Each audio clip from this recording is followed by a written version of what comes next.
Halo teman-teman, kembali lagi dengan saya Angelika Susanto dari Universitas Pendidikan Indonesia jurusan Film dan Televisi.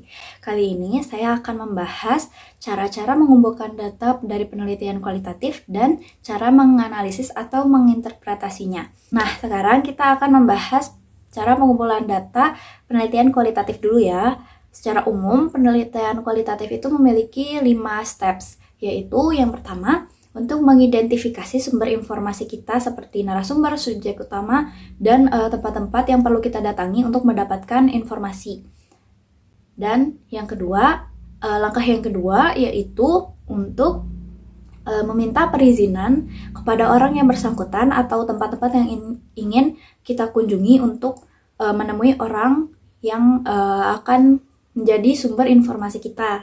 Nah, ketiga, setelah kita mendapatkan perizinan, kita harus merancang kira-kira cara apa yang akan membuat kita mendapatkan informasi yang relevan dengan penelitian yang ingin kita lakukan dan juga mendapatkan informasi lebih efektif. Contohnya adalah untuk menyusun pertanyaan-pertanyaan apa yang kira-kira akan relevan dengan penelitian kita. Setelah kita sudah merencanakan akan menanyakan pertanyaan apa atau akan melaksanakan apa untuk mendapatkan informasi sebanyak-banyaknya dan yang relevan, kita harus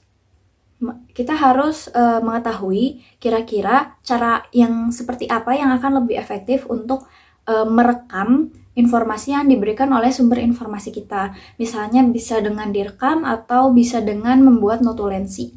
Yang terakhir atau yang kelima itu adalah untuk memberi perhatian khusus dan mengkaji data-data yang telah kita punya dan memberi perhatian khusus kepada isu-isu yang potensial yang kira-kira dapat kita kaji. Nah, itu dia 5 cara pengumpulan penelitian kualitatif. Sekarang kita akan membahas tentang 6 prinsip analisis dan interpretasi data dari penelitian kualitatif. Jadi, menurut buku Educational Research yang menjadi referensi saya, ternyata tidak ada cara yang baku dalam menginterpretasikan dan menganalisis data penelitian kualitatif ini. Tapi dari yang saya tangkap, itu ada 6 prinsip bagaimana kita harus menginterpretasikan data kualitatif. Pertama itu, penelitian kualitatif itu kan induktif. Jadi dari detail ke umum. Jadi kita harus mengumpulkan data-data dari orang-orang, dari sumber informasi dulu, kemudian baru menyimpulkannya. Kedua, penelitian kualitatif itu dalam kita mengumpulkan data kan deskriptif, jadi kita akan secara spontan menganalisis data tersebut di tempat, dan itu tidak apa-apa. Prinsip yang ketiga yaitu memang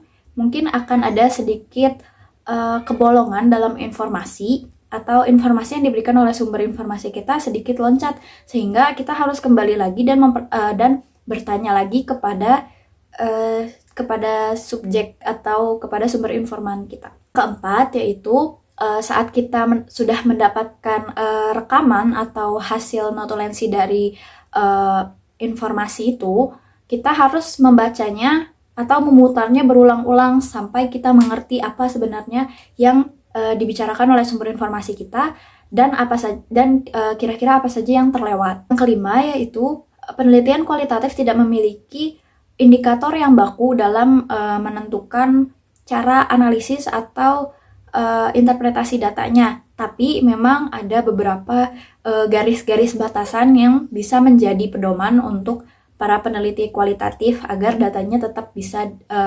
divalidasi. Keenam itu ada bahwa penelitian kualitatif itu sifatnya interpretatif. Jadi kita sebagai peneliti memiliki hak untuk menginterpretasi data-data yang sudah kita kumpulkan sesuai perspektif kita, dan itu tidak berarti bahwa data-data yang kita kumpulkan atau interpretasi kita itu lebih benar, lebih akurat daripada yang lain, dan juga lebih tidak akurat daripada yang lain, karena kita hanya memberikan perspektif terhadap interpretasi yang sudah kita lakukan. Nah, demikian pembahasan kita hari ini. Semoga kita dapat bertemu lagi di video selanjutnya dan sampai jumpa.